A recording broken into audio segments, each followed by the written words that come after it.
Say something. Say something really funny.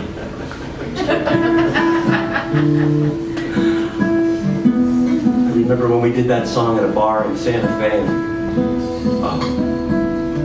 After it was done, there were a couple people up front listening. We were actually in tune then at that gig too. And after it was done, this big guy in a big hat looked to his friend and said, "What the hell are they singing about?" That's when I knew the power of communication with music.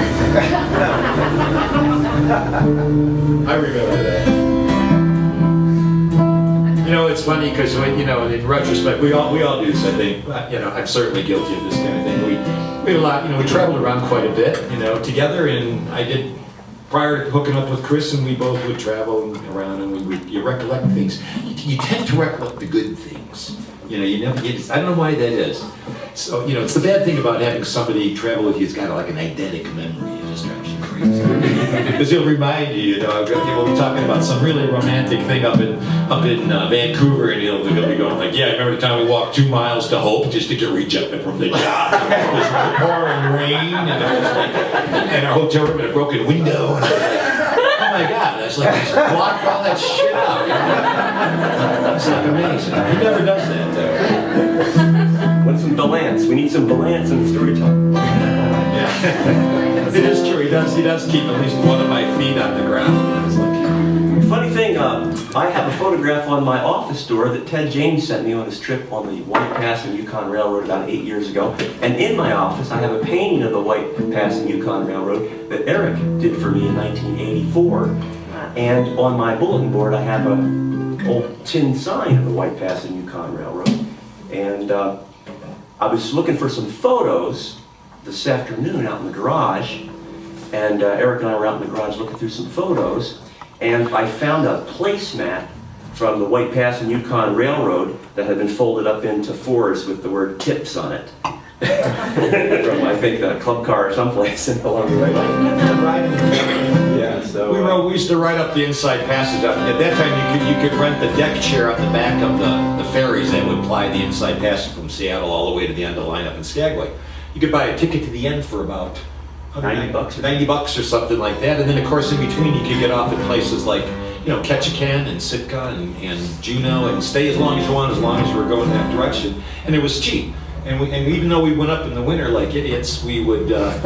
They had this sort of solarium effect where they had these heat lamps, and you were open air, but it kept it about good 30 degrees. No, it kept it about 65 or something like that, so you could actually stay out there. So we'd sit out back, play music, watch the killer whales, and then we'd play for tips. Go into the real part of the boat where real people were and play for tips. And I think that's what that was. It was a paper that got folded up and put it up. And so with that painting on the wall and the picture on my door and the placemat in the garage, here's White Horse Train song for it. Yeah, with some train you won't left.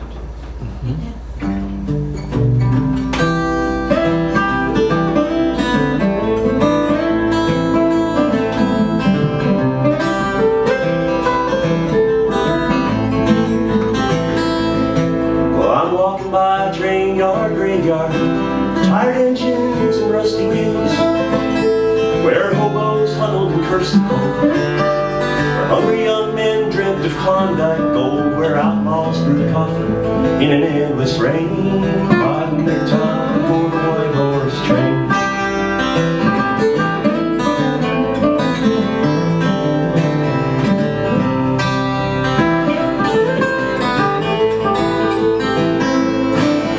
Standing on the Skagway platform, got my ticket memorized. I'm thinking about the loves that could have been, and who in White Horse is going to take me in. I'm singing old songs way out of my range, and biding the time for the White Horse Train.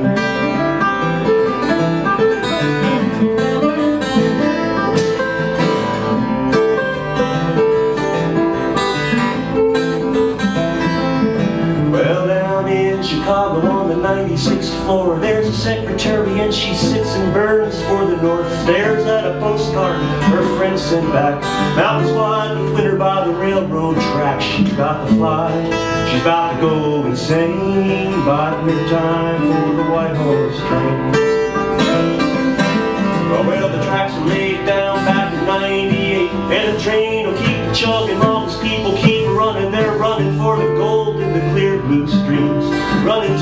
road, running for their dreams. They're running nowhere, running just the same, biding their time for the white horse train. Running nowhere, but running just the same, biding their time for the white horse train.